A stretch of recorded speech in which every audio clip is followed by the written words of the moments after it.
Hi, my name is Tiffany Davis. I'm the Injury Prevention Coordinator at Riley Hospital for Children. And today I'm going to show you how to correctly harness in a 6-year-old doll into a high back booster seat. So most 6-year-olds, they can hop in the car themselves. They can even help put their seatbelt on. So we're going to put this child in.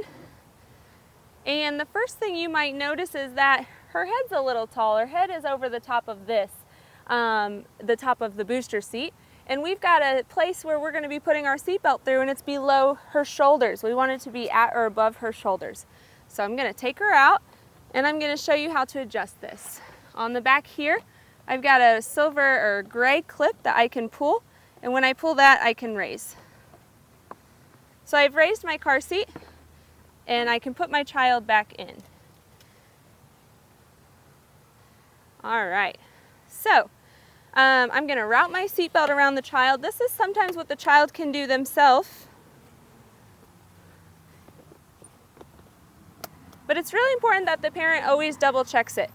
Oftentimes, children will put this up here, and that on this booster seat is incorrect. The manufacturer tells me that this should be routed here. So on all booster seats, you want to make sure of how should it be routed, okay?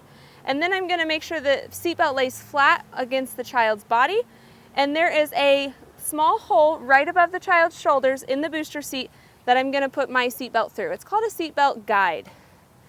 When I put my seatbelt through that guide, what it does is it holds the seatbelt across my child's shoulder and chest.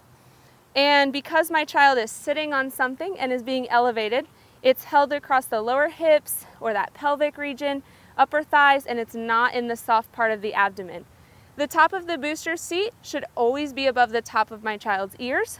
And if you've ever learned how to lock your seatbelt because you were told you needed to lock your seatbelt when you put in a car seat, the booster seat is the exception. We do not lock our seatbelt once our child goes to the booster seat.